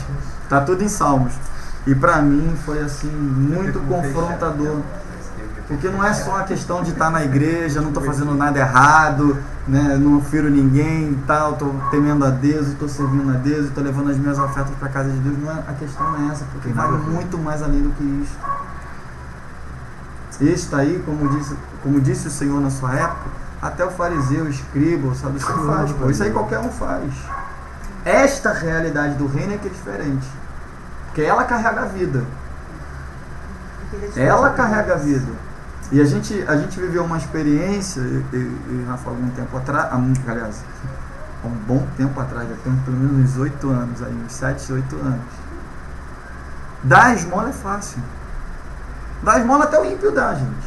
Até o ímpio dá. Agora parar, ouvir aquela pessoa, repartir ali as dores junto com ela, orar por ela, Comer 1 quilo de sal. né? Levar ela a algum lugar, fazer alguma coisa prática. Não dá, ele já está atrasado, eu tenho que ir embora. A gente é igualzinho bom samaritano. No fim de tudo a gente vai perceber que a gente é igualzinho bom samaritano. Não posso. Uma hora está indo para o trabalho, outra hora não, eu tenho que ir para a igreja, porque eu tenho que estar lá 6 horas. A sociedade E não aí eu precisa vou- de dinheiro. A eu vou sociedade chegar. precisa de amor. Aí a gente vai. De toque, de carinho, A gente vai de achar cuidado, que, não de dinheiro. não, pô, vou chegar atrasado e como é que vão pensar, vão olhar de mim, vão falar isso, vão falar aquilo e tal. E a gente não tem tempo, não temos tempo. A gente está sempre atrasado, correndo atrás. E correr atrás é correr atrás de evento, como disse o pregador. Por último, dessas listas de vaidades, a gente teria mais para falar, mas por último é a vaidade das riquezas, que está no capítulo 5 de Eclesiastes. Eu vou ler porque eu só quero contribuir, tá, Rafa, com aquele texto de Timóteo, porque nós iríamos já falar, mas você vê que as palavras, né, do pregador já foram pérolas que antecederam as palavras, né, de Timóteo, de Paulo, enfim. Verso 8 do capítulo 5. Olha o que ele diz: se vires em alguma província opressão de pobres e o roubo em lugar do direito e da justiça, não te maravilhes de semelhante caso, porque o que está alto tem acima de si outro, mais alto que o explora, e sobre estes há ainda outros mais elevados que também exploram. Verso 10. Quem ama o dinheiro, jamais dele se farta, e quem ama a abundância, nunca se farta da renda. Também isto é vaidade. 12. Doce é o sono do trabalhador, quer coma pouco, quer coma muito, mas a fartura do rico não deixa dormir. Olha o exemplo aí do irmão lá, né? Muito forte, né? Esse 12 é... 15. Ah, da fazenda, né? Da fazenda. Da fazenda. Nem dormiu. 15. Como saiu do ventre de sua mãe, assim nu voltará, indo-se como veio, e do seu trabalho nada poderá levar consigo. Palavras do pregador que deixam claramente que as riquezas não podem fazer nada por ninguém. Podem trazer aquela mera sensação, acho que esta é uma boa palavra, sensação de segurança, sensação de paz, de conforto, de tranquilidade, mas ela não pode fazer nada, o que é muito pior, gente. Pior é a coisa de você achar que tem e na verdade não tem. Isso é muito terrível. É aquela coisa assim, você diz, não, Deus está comigo. Aí naquela hora da provação, assim, eu estou sozinho. na verdade Deus não está comigo. Por isso que Mamon é um falso Deus, né? Ele se mostra como Deus, mas não pode fazer nada no Nada. momento que a pessoa precisa, né? Não pode fazer Deus é o único nada. Deus vivo e verdadeiro. O dia Nada. bom, o dia da angústia e tribulação do Pai está lá. Ele vai A fazer. mão não tosqueneja. Não A mão pisca, não oscila. dorme. A mão não oscila. A mão tá lá, firme. Ele é Deus. Corda firme. Só ele. Que nunca desampara. Mas estas coisas que promovem as sensações, e é por isso que é muito confrontador, porque as sensações falam dos sentidos, é os nossos sentidos. Nossos sentidos, 5 sentidos. E nós não podemos ser governados por eles. Eles não podem determinar quem nós somos. Eles não podem determinar a nossa caminhada. Eles não podem determinar a nossa maneira de sentir, de agir, de falar, de ouvir. Porque nós vamos concluir com algumas respostas. Algumas o pregador deu. E outras nós separamos alguns textos aqui só para acrescentar. Eu vou perguntar assim, rapidinho, de você ser próspero em si. Não, não é Acho que problema. o amor ao dinheiro, né? A raiz de nós está o amor ao dinheiro, não é você ter. Não. Porque se a gente for ver, Abraão era próspero, Jacó foi próspero, mas o coração deles, o próprio Jó também, né? Era um homem rico, riquíssimo, né? Mas o coração deles, pelo que a gente entende da palavra, não estava nisso. Estava no Senhor, né? É um coração O problema não está em doador. você ter o dinheiro, mas Exatamente. o teu coração está nisso. É como buscar, né? Como Porque você... quem tem essa fonte, Quem é o teu né, Deus, de né? vida como as riquezas, como as propriedades, ela nunca olha para o lado. Toda a riqueza dela é para quem? Para ela mesma. Então ela mesma é o fim dela. E o reino, nada do que se tem no reino é para nós. O dom não é meu. O dom está em mim, mas não é para mim. É para a edificação de quem? Do outro, do próximo, do que está do meu lado, do corpo, da igreja. Se Deus me faz prosperar no sentido financeiro, aquilo ali não é para mim. Significa, de alguma forma, se eu estou ganhando 10 salários e eu só vivo com um, significa que existem outras pessoas, existem pelo menos 9 pessoas que não estão ganhando o salário dela. Se a gente colocar que era um salário, seria a dignidade de cada um. Mas se cada um ganha um para viver dignamente e eu estou ganhando 10, significa que 9 não estão ganhando. Então esses 9 que eu tenho não é para mim, é para elas. Só que o rico e que confia na sua riqueza, ele não olha para o próximo. A sua riqueza, se ele tem 10, ele quer os 10. E como o pregador disse aqui, a gente já leu, ele não se farta. Se ele ganha 10, ele vai querer ganhar 20. Pode ter certeza. E se ele ganhar 20, ele vai querer ganhar 40. E assim vai ser. E assim, isso vai consumi-lo. Porque nada vai satisfazê-lo. E ele fica exatamente como o Alexandre falou. O camarada não dorme. A gente disse aqui, ó. O sono do trabalhador, sendo ele ganhando muito ou ganhando pouco, é tranquilo. Mas aquele camarada que é cheio de riqueza, ele não consegue dormir. Sabe por que ele fica preocupado? Será que alguém vai mexer? Será que alguém vai tocar? Será que alguém vai mexer? E aquela aplicação, meu Deus, como é que vai ser? E aí, será que rendeu? Será que não rendeu? E a bolsa levantou, a bolsa caiu, o dólar subiu, o dólar baixou. Não consegue. Eu tenho dinheiro aplicado. Não consegue. Não consegue. É um desespero. A pessoa vive num desespero. Ela tá mais presa do que nunca e não consegue nem perceber. Ela vive só para isso. Tem uma frase de Cândido Mendes que diz assim: o mundo é dividido entre os que não comem e os que não dormem. Caraca, meu, que profundidade. Os que não comem e os que não dormem. Não entre ricos e pobres. Entre os que não comem e os que não dormem. É muito profundo. Aí você falou o 13. Que isso. O 13 diz assim: Totalmente embasado na grave mal vi debaixo do sol as riquezas que os seus donos guardam para o próprio dano. De novo, é o camarada que está lá se batendo. O 13 por isso que eu olhei. É o camarada que está se Eu batendo. lembrei. Agora é curioso também, só um parênteses. Meu Deus, esse 14. É só um parênteses. 10. É só um parênteses, porque essas pessoas, né, que acabam sendo totalmente dominadas pelas riquezas, o próximo passo para levá-la, que ela vai tomar, é exatamente a corrupção, vai ser exatamente, né, acabar com o pobre, a opressão sobre o que não tem, porque essa sede avassaladora de ter mais não tem limite.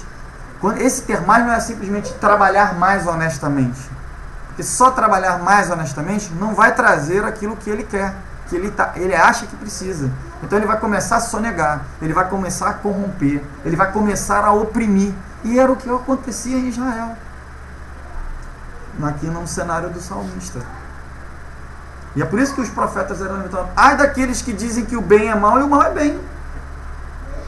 Juiz que é comprado, sentenças que são compradas, rei que são corruptos, sacerdotes que se vendiam. É um cenário só de Israel daquele tempo? Não, gente, está aí, ó. Hoje a nossa sociedade generalizada. Porque esse rico, ele vai percorrer esse caminho. Esse caminho o atrairá. E ele não vai resistir. Ele vai percorrer, porque esse caminho vai aparentemente saciar a fome que ele tem de mais riqueza. Eu sei até que o horário está avançado, mas só para contextualizar a situação que você colocou também, assim, como esse homem de Deus, apesar de ser próspero, ele está sempre atento de onde vem o dinheiro. Quando Abraão teve a oportunidade de se tornar um homem mais rico ainda e recebeu o despojo de todos aqueles reis, ele não recebeu um centavo. E disse para aqueles homens: não, amanhã vocês vão dizer, eu enriqueci Abraão. Exatamente. Não quero um centavo de vocês. Foi ele que venceu a luta. O direito legal era dele. Isso. Mas ele não quis receber. Ou como profeta, apesar de viver numa condição limitada com Geazi, poderia sim ter aquelas vestes festivas, né, que apontam assim para a alegria, tudo, a prata, e falou assim: não, eu não quero um centavo teu, parceiro. Pode entrar aqui, mergulha, tu está corado e vai embora para tua terra. Assim, olha, tu trouxe uma questão que a gente vai mergulhar muito, hein? Não, eu não queria polemizar, assim, queria trazer esse contexto que não tem problema, mas olha a profundidade de como essas pessoas trabalhavam isso no coração delas. Porque ele poderia falar assim: é de Deus. Eu fui lá, lutei, Deus me deu vitória. Exatamente. Né? Se Deus me deu vitória, então agora eu tenho minha parte. É a bênção de Deus. É a bênção de Deus. Cara, olha, eu raciocinaria assim, porque é muito natural. Rafael, o próprio Davi, quando ele vai recuperar Ziklag, que ficam aqueles caras, olha como é que o coração dele não estava no dinheiro, né? Ele manda dividir os despojos com aqueles que se cansaram. Se ele fosse um cara que tivesse de olho grande na grana, pô, peraí, vocês ficaram dormindo lá, problema, não comentaram, fica só entre a gente aqui, né? Mais para todo mundo, né? Você vê que corações inclinados mais para um sentimento, né, de honra, né? Um sentimento de afinidade, de amor, sei lá, nobre, né? Do que pela ganância. Eu sei que você não queria polemizar, bonito, mas né? O que a gente percebe exatamente hoje, né, nesse tempo moderno, são os muitos Geazis. E detalhe, geralmente, às vezes nem é culpa dos profetas, né? Vou colocar assim nessa tipologia, dos profetas. Nós mesmos, como povo, é que o levamos a esta realidade. Eu estava vindo para cá, andando, aí estava uma chamada. Vai ser difícil eu falar assim a chamada e não identificar a pessoa, né? Mas tudo bem. Venha, porque o homem tal vai orar e tal, grande não sei o que, tal, vai estar no Rio de Janeiro. Então a pessoa vai com a esperança de que aquela pessoa vai resolver o problema dela. E geralmente, né, uma vez sendo contemplados, por assim dizer, o que se faz? Então, toma aqui é um presente, é de bom de coração, é um bom grado e tal. Só que essas coisas matam os profetas. Por isso que esses profetas não receberam. Não, olha só, eu não quero nada. Deus é a minha provisão. Nunca me faltou e não vai faltar. Ele é a minha provisão. É a consciência de Abraão, do Deus proverá. Essa é a consciência de Deus proverá. Quem sempre acha que é bênção, né? Sim. Epa, que é bênção, né? Gente, deixa eu dar as respostas do pregador, porque senão a gente não vai dar as respostas do pregador. Não, que isso, não, foi muito, pô, acrescentou muito, era necessário. Mas essas respostas, elas precisam ficar gravadas pra gente. Primeira resposta do próprio pregador, capítulo 2, elas são respostas autoexplicativas, então não é nem necessário assim, a gente discorrer alguma coisa, porque elas são muito elucidativas. Verso 24. Capítulo 2 de Eclesiastes. Eclesiastes 2, 24. Nada há melhor para o homem do que comer, beber e fazer que a sua alma goze o bem do seu trabalho. Até aí tudo bem. No entanto, vi também que isto vem da mão de Deus. Pois separado deste, quem pode comer ou quem pode alegrar-se? Porque Deus dá sabedoria, conhecimento e prazer ao homem que lhe agrada.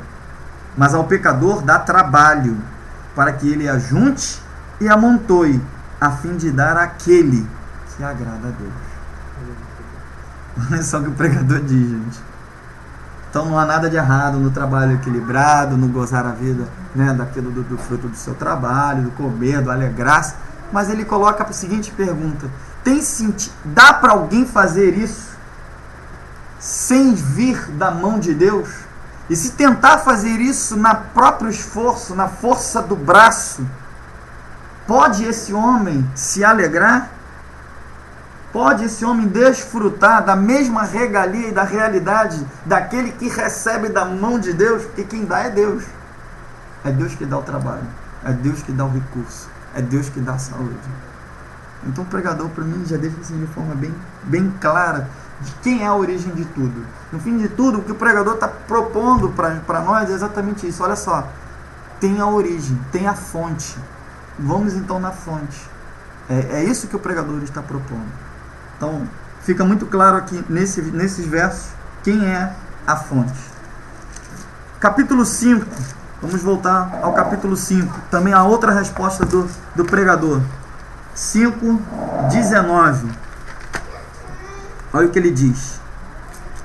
Quanto ao homem, respondendo à pergunta, quanto ao homem a quem Deus conferiu riquezas e bens, e lhe deu poder para deles comer e receber a sua porção e gozar do seu trabalho, isto é dom de Deus.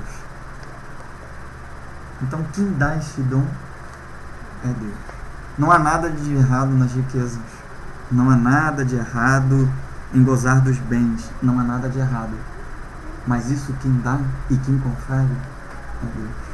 A diferença é igualzinho aquele. Esse é um dos problemas da igreja, é que o camarada que tem dom da profecia, ele recebeu o dom de profecia. E aí quem recebeu outro dom, mas quer o dom da profecia, gera problema dentro do corpo.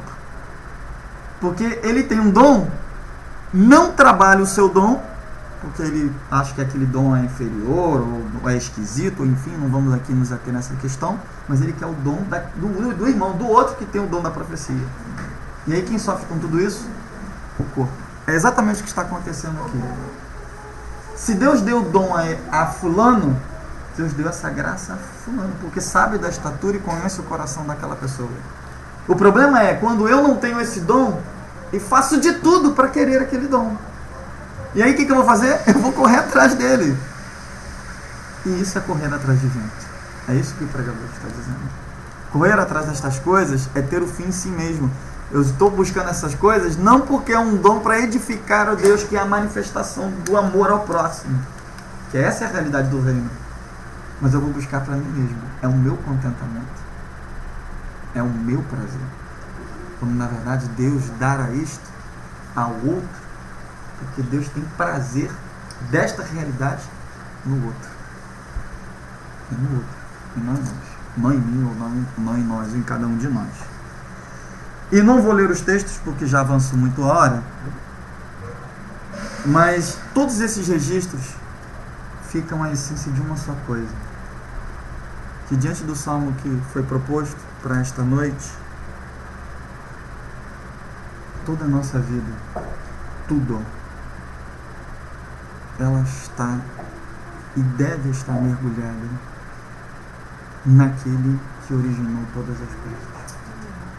Cristo, o cabeça, a primazia de tudo e a primazia de todos. E eu me lembrei de 3 textos. E o primeiro deles é a videira. Não importa se nós...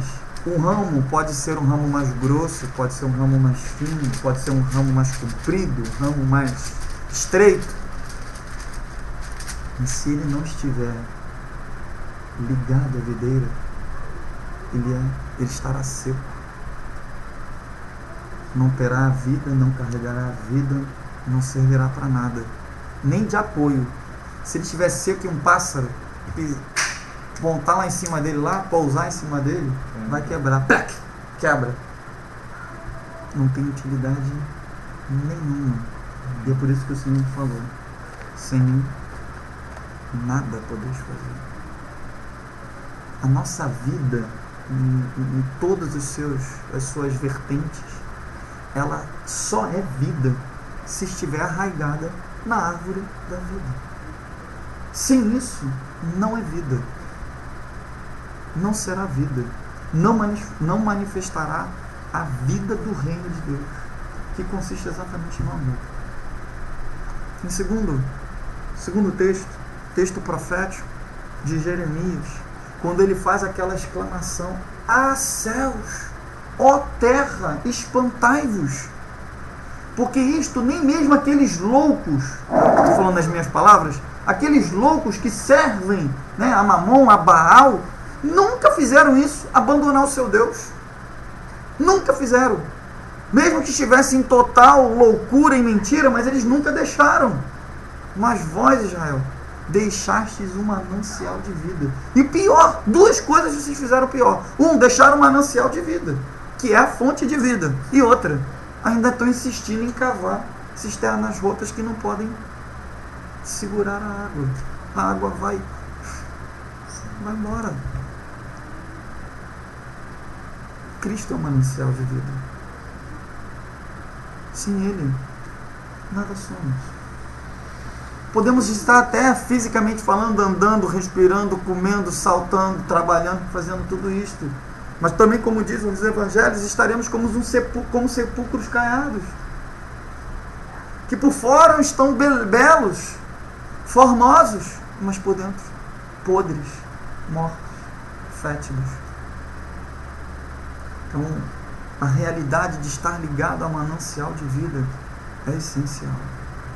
E o último texto, que está em Salmos, Salmo 127, diz que se o Senhor não edificar a casa,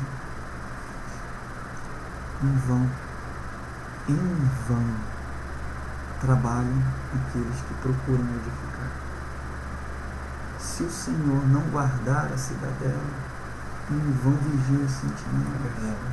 Que realidade, gente. Porque inútil, a palavra é clara, inútil vos será acordar bem cedo de madrugada, trabalhar exaustivamente, porque aos seus amados Ele dá enquanto dorme. Que realidade, e por que ela se ausenta da nossa vida? Porque a nossa mente continua sendo dia a dia, diariamente encravada nessa terra. Quando na verdade a nossa súplica deveria ser para que, assim como o Filho de Deus foi levantado da terra, a nossa mente e o nosso coração sejam levantados da terra. Sejam levantados da terra. Porque aí a avareza, a solicitude, a ansiedade, todas estas coisas não dominarão o nosso coração. Quantas advertências, quantos conselhos práticos o Senhor já nos deu a respeito disso. Lucas, o texto que você citou, Rafael, logo depois vai falar sobre a avareza. Olha, os corvos não plantam, não fazem nada, e eu não dou. Hoje a planta está hoje de manhã, tá linda. E de tarde acabou, o sol castigou ela, acabou. Soprou e foi embora. Não daria eu valor maior ainda? Vós que sois a minha imagem e semelhança, a coroa da minha criação. Mas a gente fica correndo atrás de vento. O nosso respirar deve estar inteiramente no respirar de Deus. E o bater do nosso coração precisa estar sendo a batida do coração de Deus. Como nós carecemos disso? Eu, pelo menos, careço muito desta realidade. Por isso, nós falamos que o Salmo é extremamente confrontador. Porque como olhar as coisas como nós olhamos, como sentir as coisas como nós sentimos. E ter esta realidade impossível. Essa realidade só pode ser impregnada em nós quando a vida do Cristo, do Filho de Deus, viver inteiramente em nós. A ponto de falarmos como Paulo disse: não vivo mais eu, não quero mais viver, não quero mais respirar eu, não quero mais viver eu. Mas ó Filho de Deus, Cristo, vive em mim. Vive em mim. Porque o Cristo anseia por estas obras. Aliás, Ele as separou antes da fundação do mundo. Mas enquanto nós não formos levantados da terra, na mente e no coração, no respirar, no falar, no sentir e no ouvir, esta realidade será só uma realidade cognitiva, algo que ouvimos falar, mas ainda não experimentamos.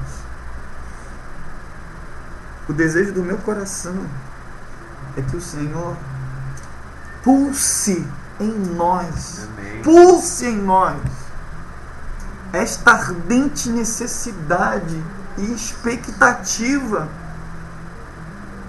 para que a nossa vida seja esse manifesto vivo, não de teologias, de doutrinas, de conceituações, mas como Ele mesmo disse, que do nosso interior fluiriam rios de água vivas, a vida de Deus, do Filho de Deus. Esta é a nossa, este é o nosso prazer, este deve ser o nosso prazer e o nosso ódio. Onde Cristo é tudo em nós. Seja tudo em nós, Senhor. Seja tudo em nós, Senhor. Como nós carecemos da Tua misericórdia, ó Deus. Como carecemos destas realidades, Senhor.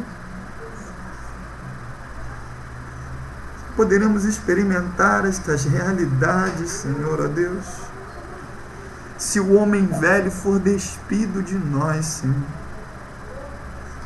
Se a maneira velha de pensar, de sentir, de agir for lançada fora, o Senhor só põe vinho novo sobre odres novos, Senhor. Sem esta realidade, Senhor, jamais poderemos viver estas novas realidades, experimentar este vinho novo, Senhor. Mas para isto, Senhor, como carecemos, Senhor, sermos revestidos do Senhor. Sermos despidos destas vestes deste tempo, Senhor. Vestes deste governo. Vestes, Senhor, ó Pai, destes entendimentos, Senhor, falíveis e pequenos, transitórios, Senhor. Ajuda-nos nesta noite, Senhor. Toma-nos pelas Tuas mãos. Endireita o nosso caminho, Senhor, nesta noite. Endireita o nosso caminho, para que possamos andar nas veredas justas, retas e planas, Senhor. Ah, Senhor, como nós carecemos do Senhor, ó Deus. Não carecemos de salários, de posições, de vagas, de empregos, Senhor.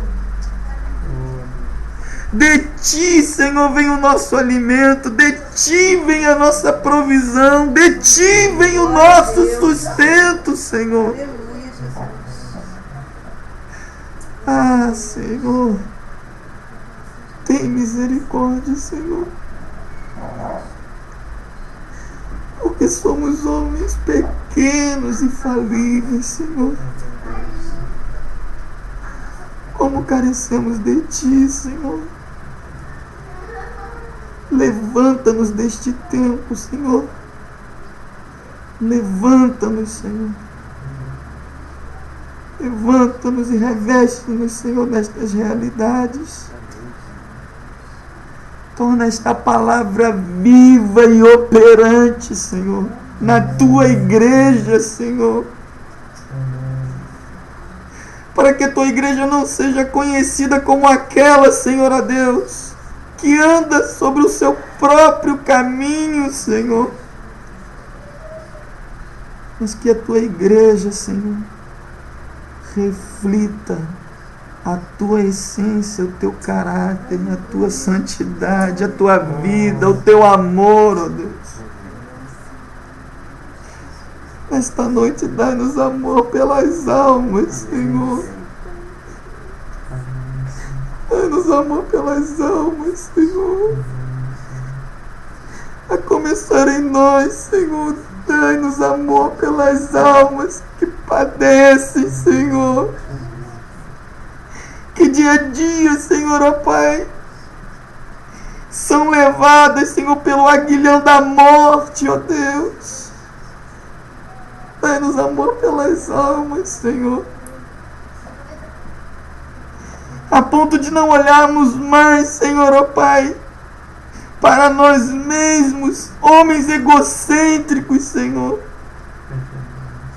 Preocupados conosco mesmo, com a nossa casa, com o nosso filho. Ah, Senhor, com a nossa parentela, mas dai-nos amor, Senhor, pelas almas. Para que a Tua vida lhe sejam manifestas, Senhor.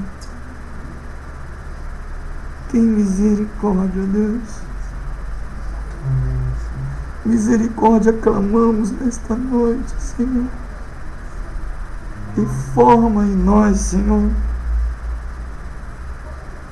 este coração que é totalmente Teu, Senhor. Louvamos o Teu nome por esta porta da pregação da Tua palavra, do Teu evangelho, Senhor, que é poder para a salvação, Senhor. Salvação, Senhor. Ah, Senhor, bendito é o Teu nome. Bendizemos o Teu nome nesta noite. Recebe-nos, Senhor, e leve-nos além para estas realidades. Em nome de Jesus.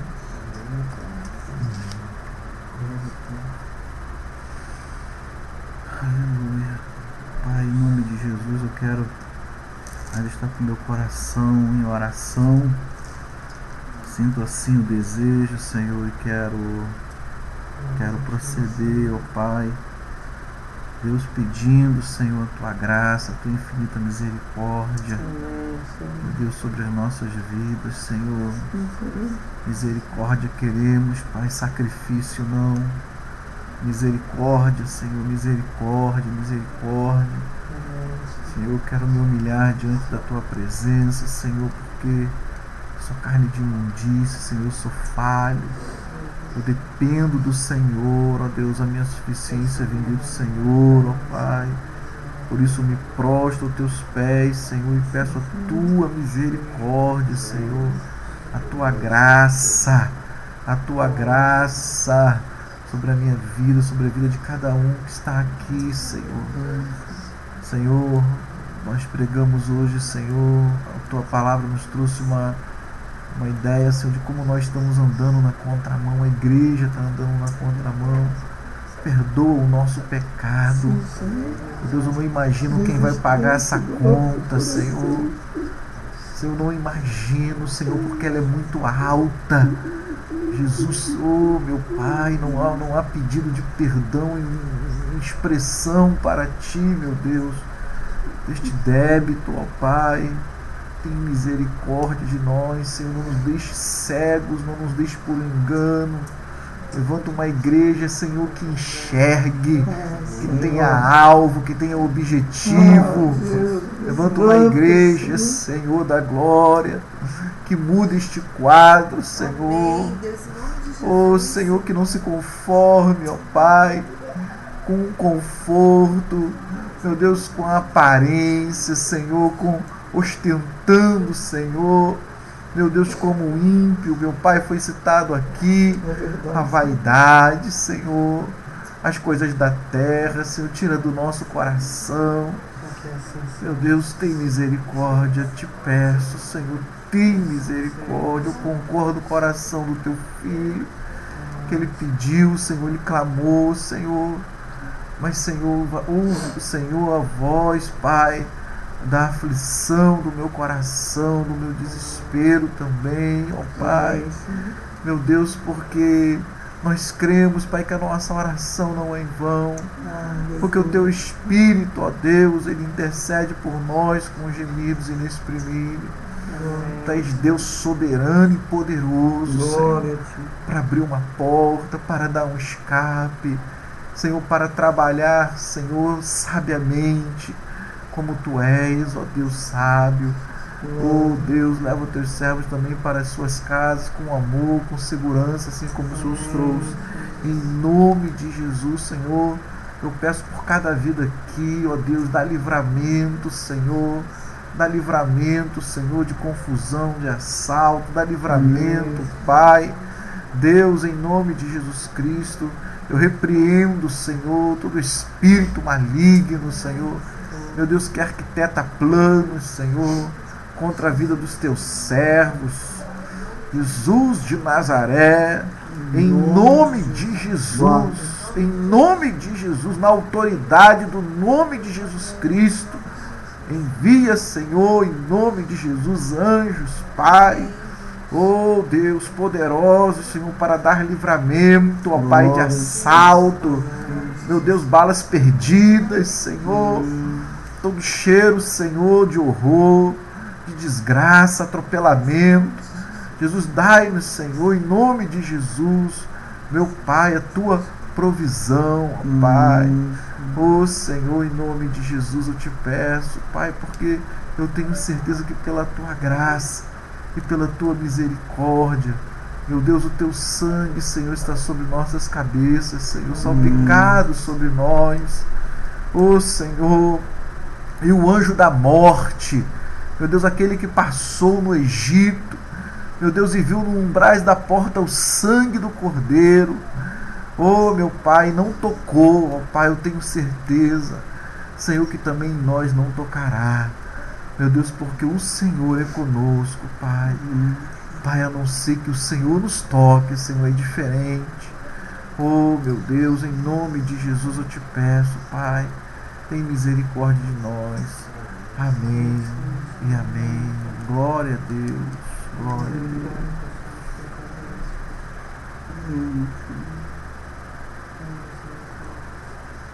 Senhor, meu Deus, ainda nesse espírito de oração, quero te pedir também perdão pelos meus pecados em particular e confessar que eu me sinto como um galho seco preso a essa videira, meu Deus.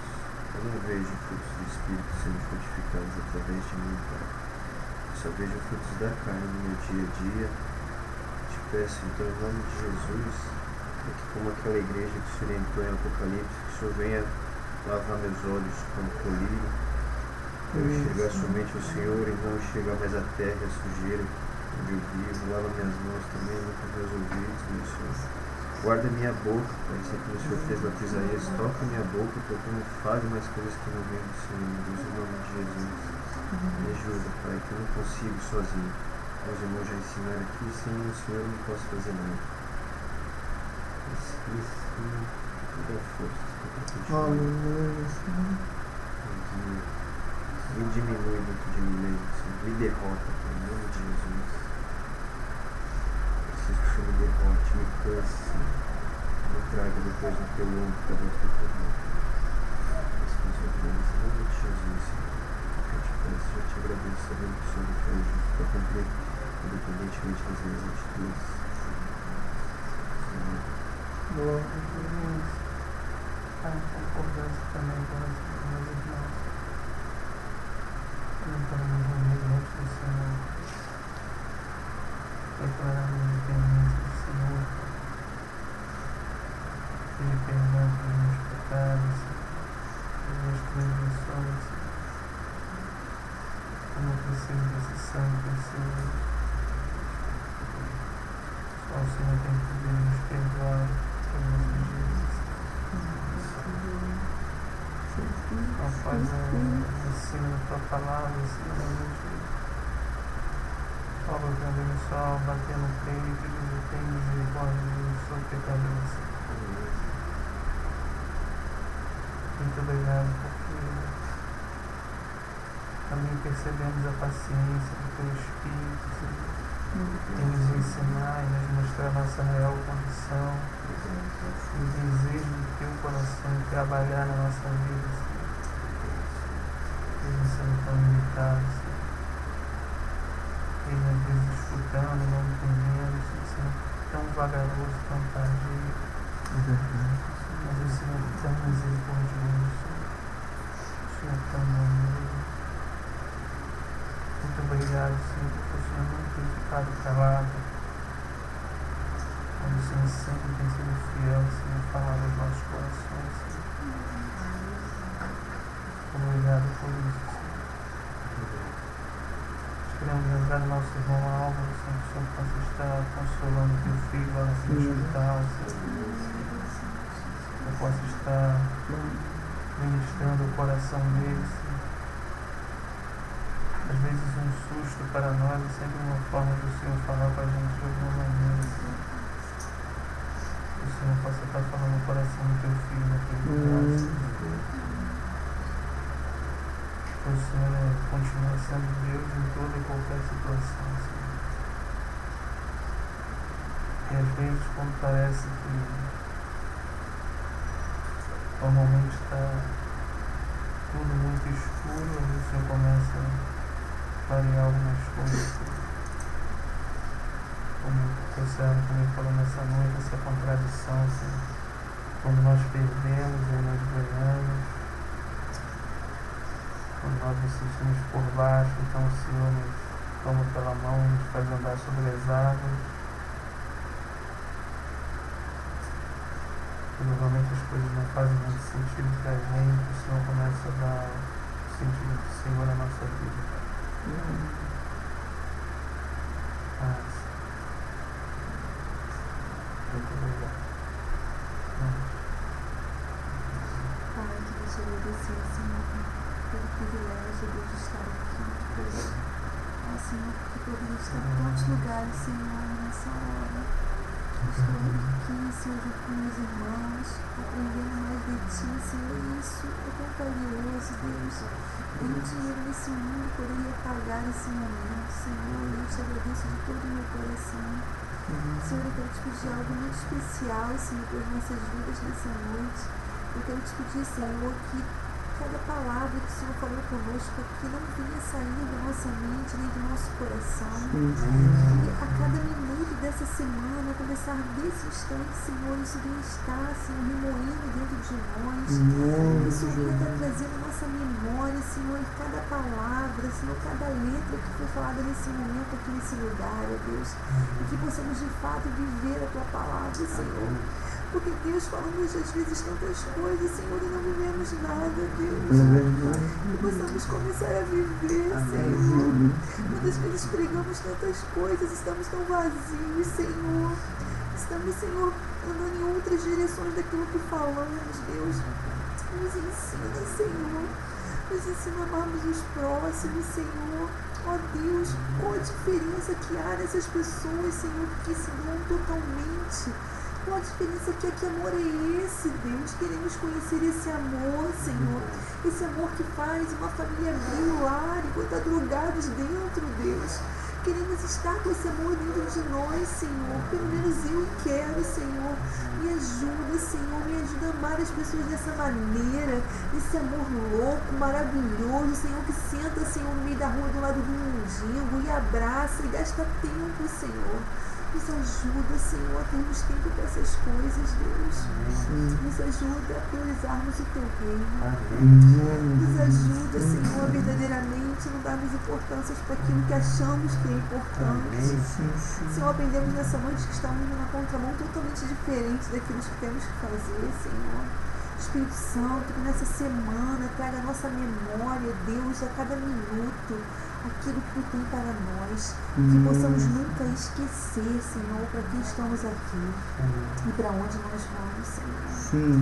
Ó Deus, que a Tua misericórdia verdadeiramente possa se renovar a cada manhã, Senhor, e que possamos viver verdadeiramente o Teu reino nessa terra, que possamos ser arcas vivas, Senhor, da Tua presença, Senhor, que onde quer que possamos pisar a planta dos nossos pés, a Tua palavra seja cumprida, Deus. Que possamos trazer vida, Senhor, onde não há. Deus, esperança para aqueles que não têm mais, Deus. Ó, Senhor, nos ajuda. Nos ajuda, Senhor. Nos ajuda, Deus. Em nome de Jesus.